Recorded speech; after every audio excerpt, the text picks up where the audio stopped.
So what's included in this course? We start out with Module 1, looking at some of the main drivers of decision making. So this is building the foundations for some of the principles that we look at through the remaining modules. Then in Module 2, we start to look at what is perhaps one of the main building blocks of financial advice, which is people's risk profiles. We look at some of the difficulties that that advisors can face when trying to understand their risk profiles. Are they really measuring a long-term enduring risk tolerance, or perhaps it's a short-term risk preference, and maybe how it depends on how a question is framed. And then we add to risk with looking at the return side of the equation. With Module 3, we turn on to the goals and assess the goals that our clients are trying to achieve. Are they likely to be motivational? Do they have meaning and purpose? Are they likely to lead to happiness? Or how can an advisor deal with the changeability of a client's goals over time? Then Module 4 looks at financial literacy. Now, financial literacy offers a bit of a paradox because clients with poor financial literacy tend to make poor choices in a range of different ways, and yet historically providing financial education has been a pretty ineffective way of helping people to make better choices. So we look at what's gone wrong historically and how can advisors provide financial education, financial literacy education to their clients in ways that's more likely to be effective. Then Module 5 looks at the market cycles. So this is sort of the booms and busts, the fear and greed. We look at the causes of client decision-making problems. Of course, emotion is part of the problem, but it's only one of several things. And we look at things like pattern recognition errors, the house money effect, some simple mental shortcuts around buying the dips, for example, and say, well, given these are the problems, what are some of the solutions? How can advisors perhaps reframe returns? And then Module 6 looks at, well, if people are making sort of systematic errors in the way that they're choosing investments, do those systematic errors lead to biases in markets, and can people exploit those? Could advisors use strategies to exploit other people's decision-making errors? And we look at how decision-making problems can lead to common factors such as value, momentum, quality, that potentially themes that advisors could weave into a portfolio. So that's the first half. Then we move on to the second half. Module 7 looks at biases in asset allocation and diversification decision making.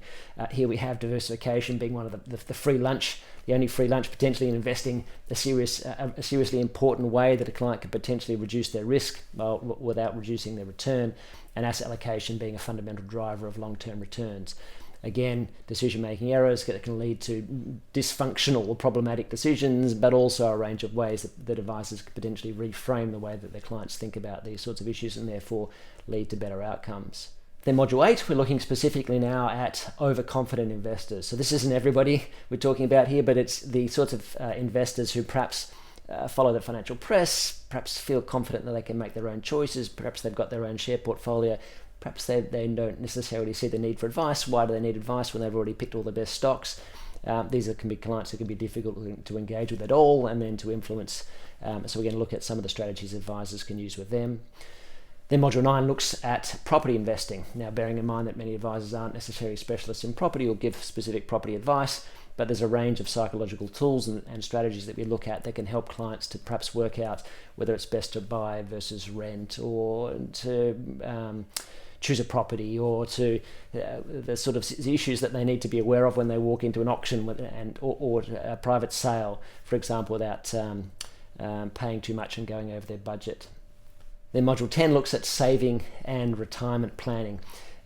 So this is for clients who probably think that they need to save more. They probably acknowledge that that's probably a good idea, and yet they struggle to find or struggle to actually save when they need to, or save the amount that they want to.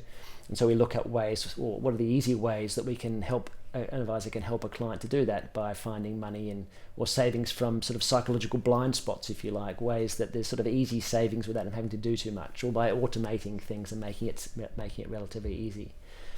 Then Module 11 looks at client engagement more generally. So we're looking then at ways that advisors can present information without causing information overload and the problems of complexity and the paradox of choice, giving people too much stuff, too many options, which leads them to doing nothing, to feeling anxiety, to an inertia, to sticking what they've currently got.